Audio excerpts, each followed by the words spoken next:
Lisa and I welcome Sierra Sil to our podcast. Got a grumpy old man in your life? Change that. Okay, not that way. Sierra Sil Natural Mineral Joint Pain Relief with a money-back guarantee at Shoppers, London Drugs, and the best health food stores. Head over to sierrasil.com, SIERRASIL.com. Use your code GF and get 10% off your purchase.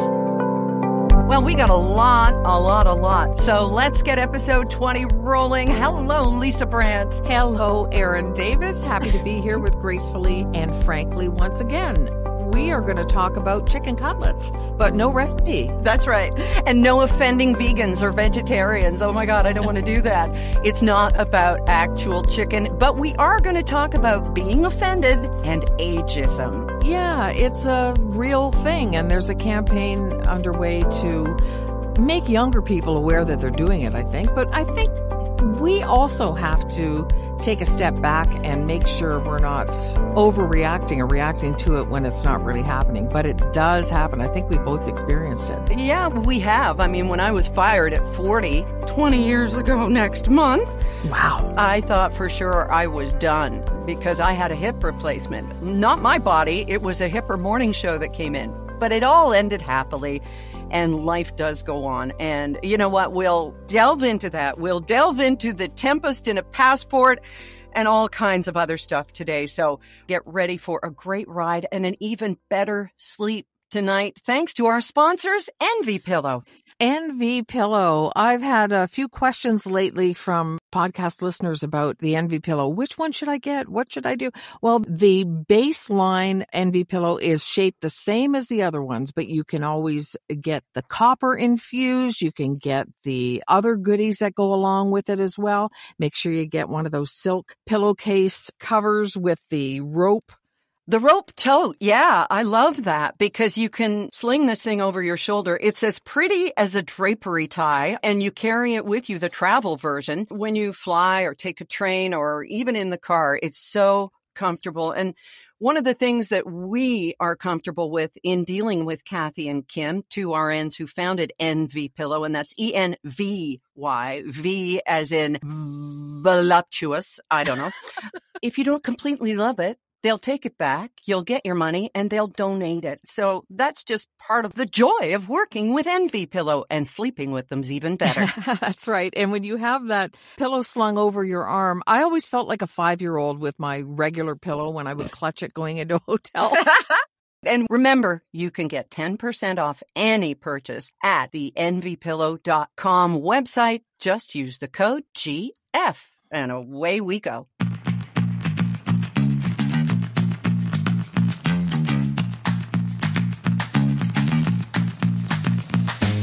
Lisa, I can't even tell you how many people got in touch with us. Well, you saw it too on our Gracefully and Frankly Facebook page about the foot and mouth disease that we started the episode with a couple weeks ago.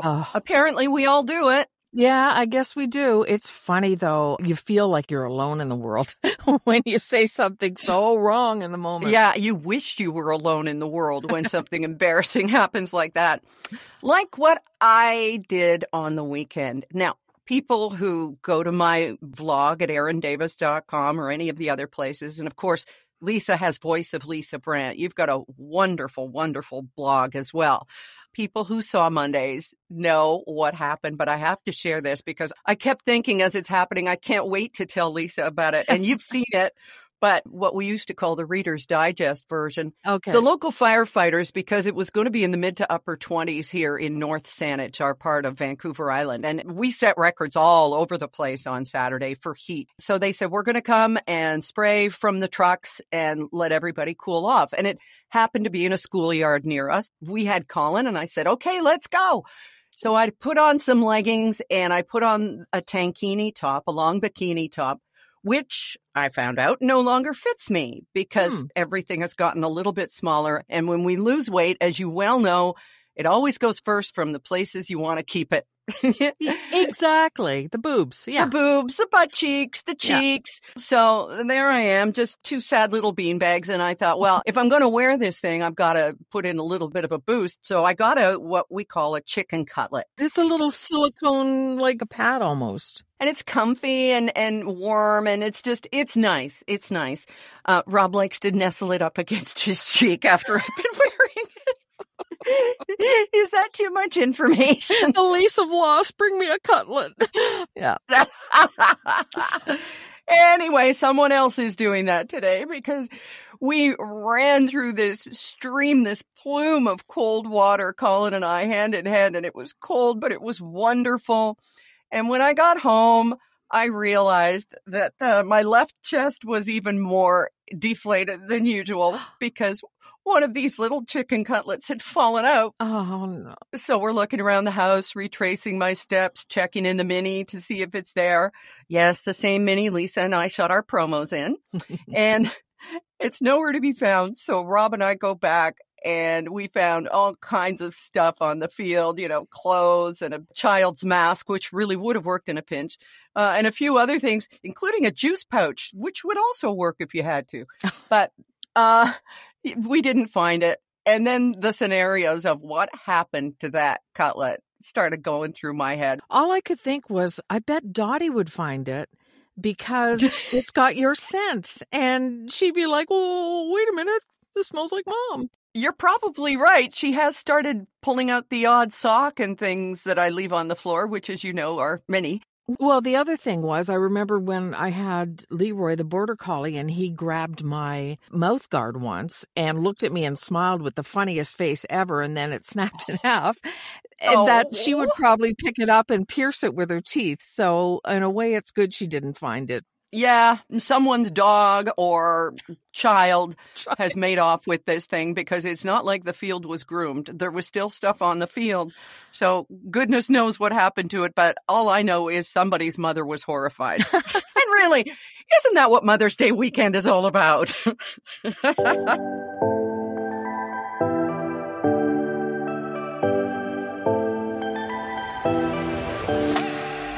Also, Lisa, as I was wearing that cutlet, I was hearing in your voice, they're not looking at you anymore. And I know you meant that, like, chill, girl, don't worry so much about what needs padding and what is who you are. We're now fading. It would seem, not in personality, not in worth, not in anything, but it's just that if people gave us a first look to begin with, they're not giving us a second look. Yeah, and like you say, I don't mean that to be an insult whatsoever. It's almost freeing in a way. It's like I don't have to worry about measuring up to something that I never measured up to anyway, but you know what I mean? We always tried. Like you're going to be trying tonight at your book launch. I'm sure you're going to look like $1 million as you and your writing partner present Trade Up, and I suggested you wear overalls. Does nobody bedazzle anything anymore? Why not, Lisa? What would Mike Holmes do? The last time I wore overalls was when I was doing an event with Mike Holmes, and it made sense to go and get a pair of overalls like he wore. But no, I think it's going to be a last-minute decision as to what to wear, and I'll probably end up in pajamas or something. I have no idea what I'm going to do.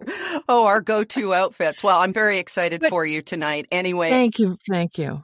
And I know a lot of folks, you have us with you on your bike rides and your walks and your first coffee of the day, and they happen to be in your area. Can we just mention May 18th, if you're listening to this morning, you can go by and meet Lisa and find out more about it. Right. You just need to get a ticket at the Eventbrite link so we know you're coming. That's all. I'm so happy for you. This is a wonderful thing.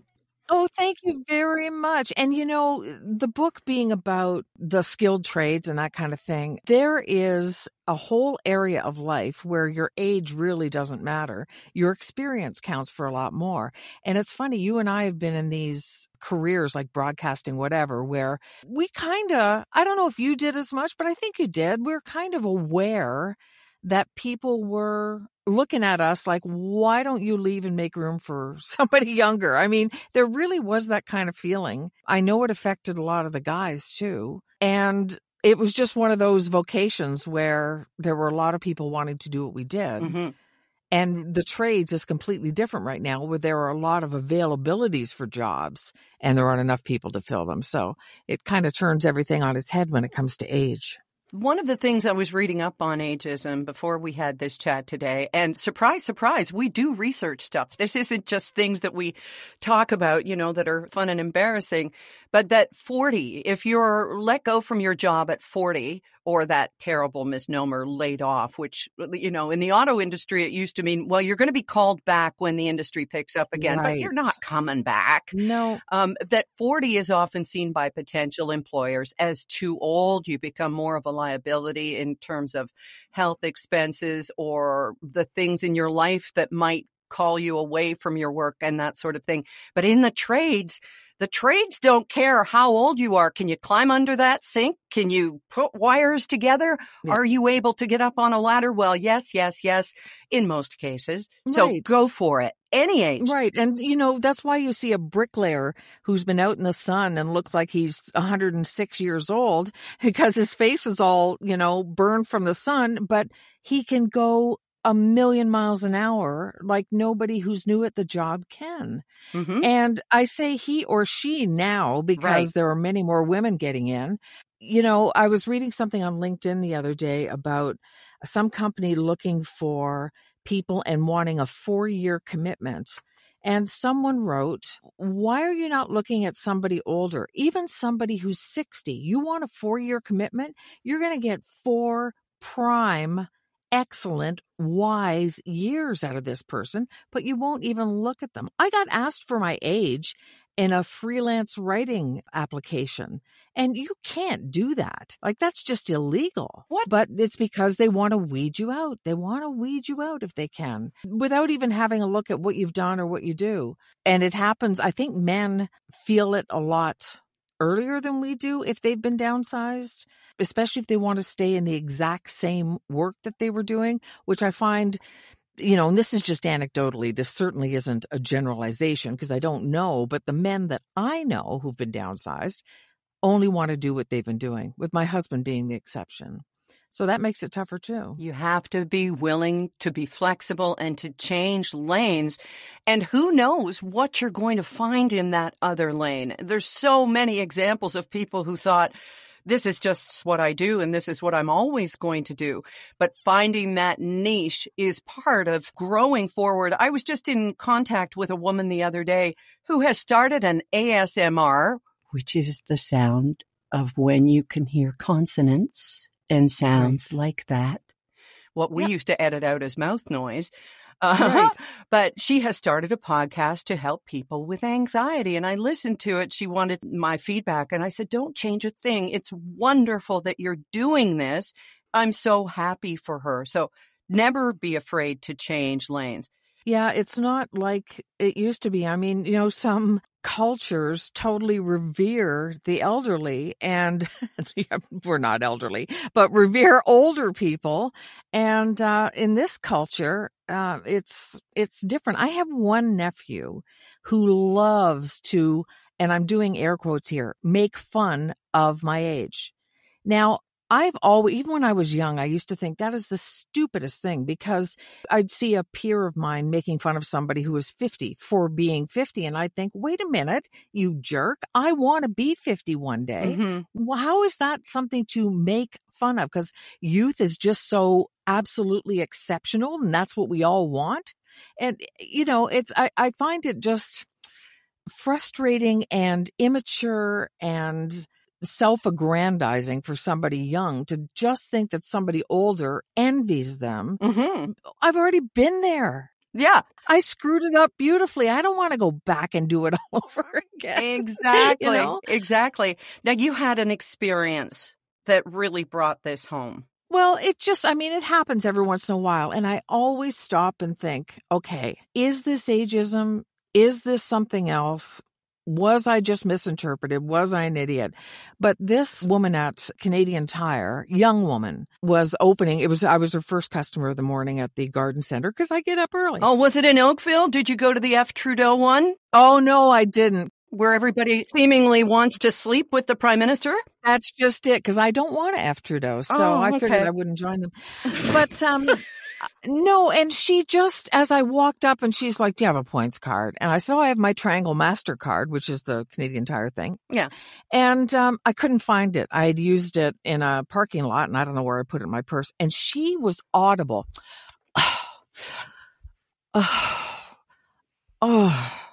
There was nobody behind me. Oh. There was nothing, and thinking back to when I was her age, doing a job maybe I didn't love, maybe she had some other stuff to do. She felt pressured. I don't know what was going on in her life, but it was really unpleasant for me. I finally just paid with something else, and I went to my car with the buggy and unloaded it. And when I did, I noticed that there was a keychain in it with the barcode and everything on it that somebody had either put in and not paid for or whatever. Mm-hmm. So when I came back, I just held it up and I said, hey, there's a keychain in here. And she looked at the guy she was working with and rolled her eyes. Ugh. I'm not kidding. It was like she wanted me to know. And she goes, yeah, whatever. And I said, oh, so you're saying you don't care? She goes, yeah, pretty much. Oh, so I put it back in the buggy and put the buggy away. And I turned around with my biggest smile and I said, you can have a nice day. wow. But she just decided I wasn't worth anything, I guess. I don't know, whatever. And it was just a little exchange, but it was kind of like, you have no idea Yeah. how little I like coming to this store anyway. Right. But Almost as little as she does, obviously. I didn't have a perfect attitude every day when I was young working, and I don't want to be overly hard on her, except that it was just so obvious and it never lightened up. Like a smile for me didn't make her break, and think, oh, here's a person, Right. Right. She was dug in, and yeah, I just figured it was because I was older. The oldest I ever feel in the shopping experience is when I'm going through a self-checkout. And there are going to be people who say, well, use the cashiers. That's what they're there for. You're taking away their jobs. I don't subscribe to that. They've got self-checkout because they can't find good cashiers. Much like that Canadian Tire you were at. She was not a good cashier. She should be stacking in the back. I would have preferred self-checkout to her, definitely. I would have preferred self-injury to her. But anyway, is when we're doing the self-checkout. Now, usually at our little stores in Sydney, where so many people here on Vancouver Island are older themselves, they come over and they're not condescending. But our daughter-in-law shops with me occasionally, and I have hot flashes when I'm with her. And Brooke, I know you're listening, and this isn't about you. This is about me, because I'll get there and all of a sudden I think, oh my God, what do I do? Oh my God, where's my app? I get my app for my points. I put that on and then I invariably put it on the wrong screen. And she's like, no, there. So I put it there. And then I take things off after I paid for them and I move them away from where the bag should be. No, you got to put it where the bag is. And while she's directing me and helping me, all I'm hearing is, you're an idiot, you're an idiot, you're an idiot, you're an idiot. Right. And that's the voice in my head. It's not her, but it truly is the most stressful experience because I feel like our 98-year-old friend Mira trying to play Minecraft. I just feel so out of my element and I think, damn, I can edit, I can record on podcasts, I can do Zoom meetings across the country, I can do this stuff. Why can't I check out some broccoli that has to be weighed? Yeah. That's when I feel oldest. But how much of ageism is about us? And I'm going to just turn this around and not blame the victim here, but I wonder about that.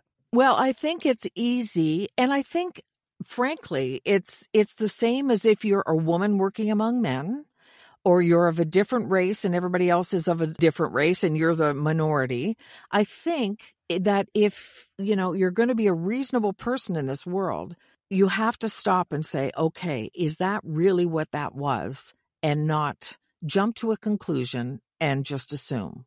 Because, of course, racism exists and sexism and ageism. Of course, they all exist. But there are times when, we've talked about how stupid things have come out of our mouths before we even know it. That happens to other people too, and they mean no harm, right? So I think we do need to do that little gut check and say, okay, is that what was happening?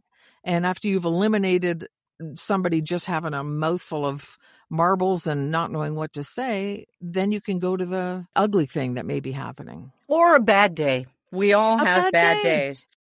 Absolutely. Like I had a bad day last week and I took it out on Twitter and I regret it. But didn't Twitter start it?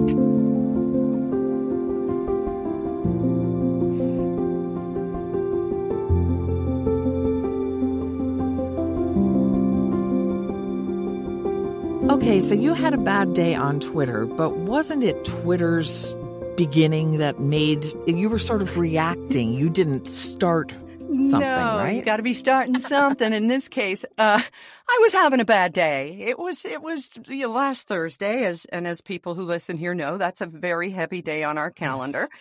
And it all started up, I think, the day before, because we were flying home from our vacation that day, and I see this passports trending, and I'm going, okay, that's interesting, I suppose. I've got mine in my hand.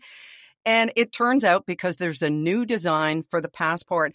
And honestly, I didn't hear about it in time because, Lisa, I was busy poring over my passport and learning as much as I could from every single page because it's so filled with history, and it really is where all Canadians learn their history. And I am being facetious. Of course, yes. Forget Google. We turn to our passport and see what the history is there because that's the main source, right? Turns out that it is. And now that Terry Fox and Nellie McClung, by the way, nobody mentions Nellie McClung, and Vimy Ridge are no longer in the passports. They're just going to fade away. And, what can we do? Well, this is, and I called it manufactured rage. I did not invent that phrase. And some people said it's not manufactured. I'm angry. I'm going to say that if you're angry about the changes to the passport, there's a very good chance you want a change in government. Yeah. And you have forgotten that until the early 2010s, there were no historical figures in our passport. No one is erasing history.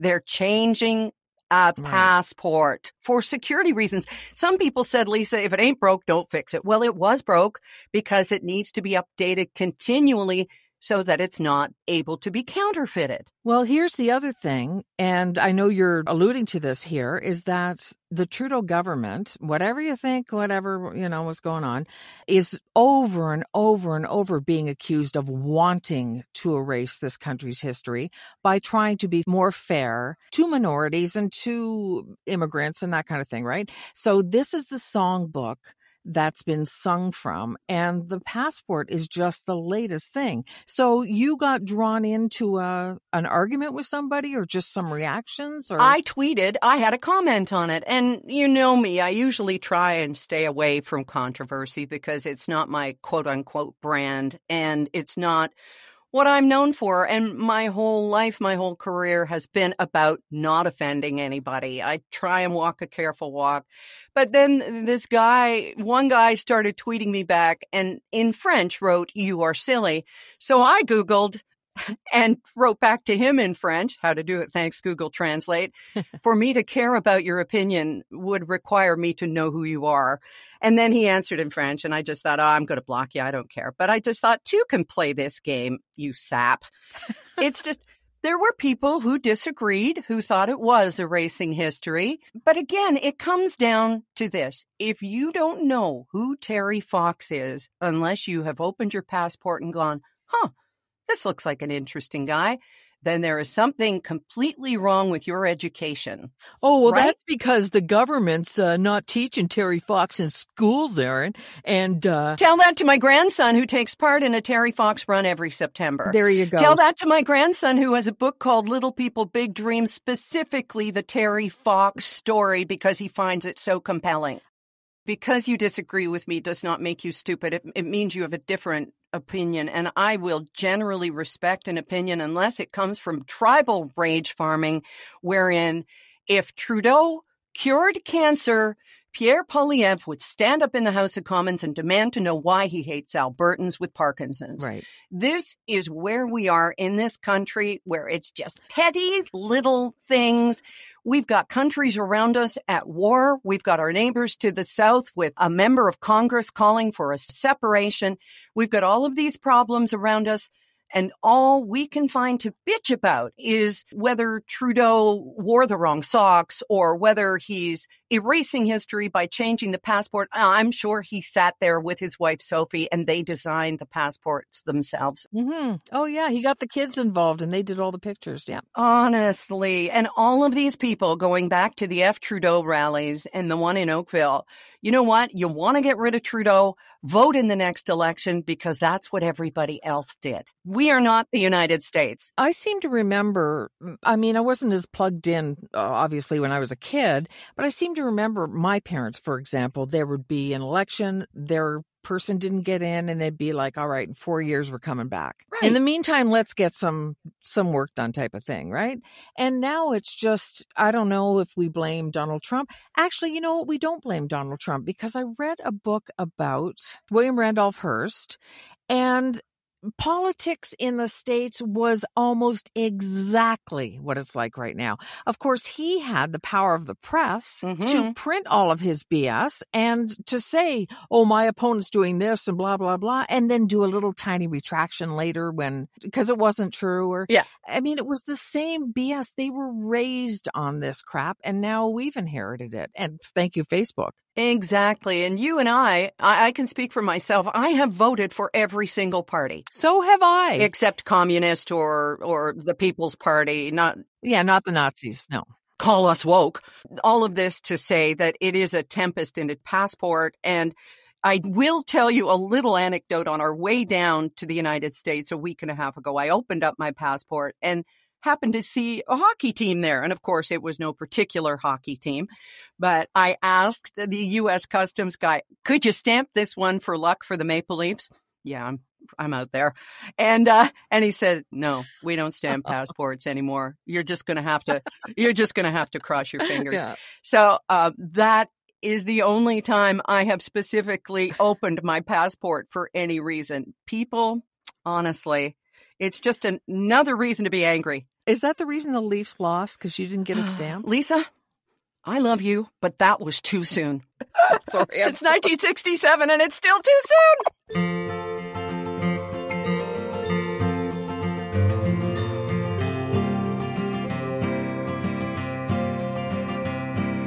Oh, poor Leaf fans. I always think of my former work husband at 680 News, Paul Cook, every time. And I see the hopeful look on his face and then the devastation later. But then I see it in real time with you guys, too. Yeah, well, when it turned out that they lost 3 in a row, it was not meant to be. And we didn't have that 7th game heartache.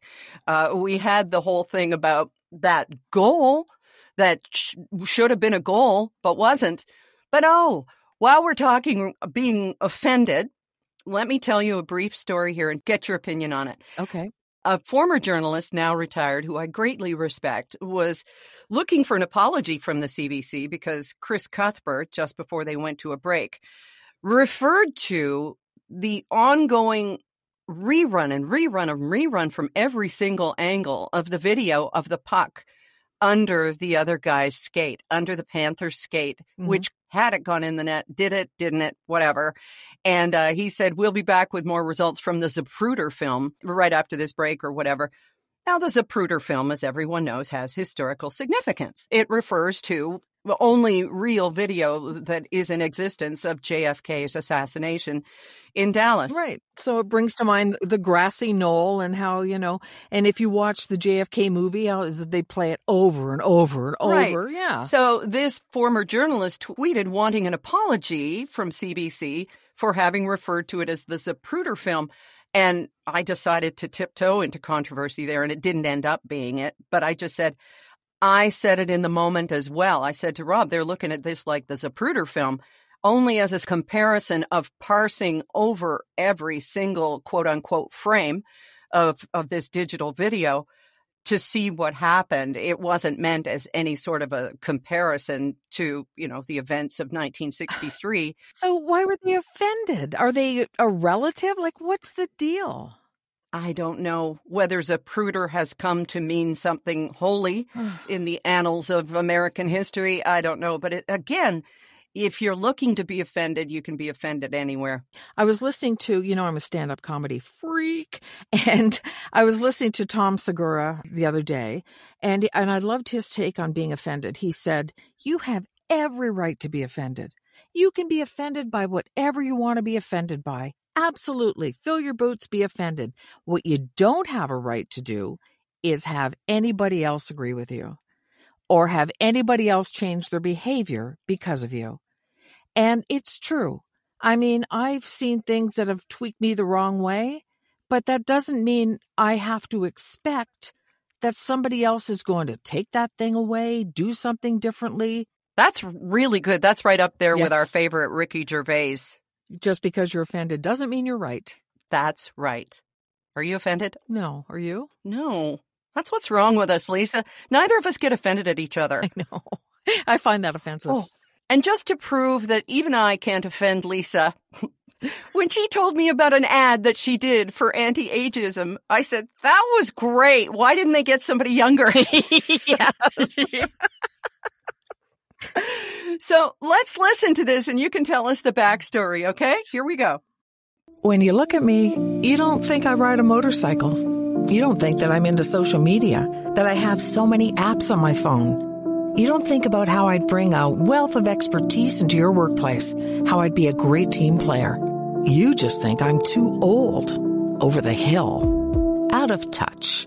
Age is just a number, but ageism is everywhere. And like every other kind of prejudice, it's just plain wrong. Find out more at justanumber.ca. So that's from a small nonprofit in Toronto called Haven, and they look after specifically older men who are homeless because they're very vulnerable in shelters. You know, older men, younger men, they get assaulted, that kind of thing. So they're trying to create awareness that older people aren't, you know, we're not all dumb. We have apps on our phones. We do things. There are people at work that respect us. We aren't just the person with the gray mop of hair that you happen to see. So that's what that's about. And the lopsided boobs. Don't forget that. We are those people too. Mm-hmm. That's me and you. And we've got a lot to give, but we are out of time. So we want to thank Envy Pillow one more time for making this possible, making it free to you. Gosh, we'd love your feedback, of course, at the Gracefully and Frankly Facebook page. You can email us as well. gracefullyfrankly@gmail.com. We always answer, we promise. Yes, we do. And in the meantime, we will talk to you here again next week for episode 21. I love you, Lisa. Just try and offend me, would you? I love you too. How's that?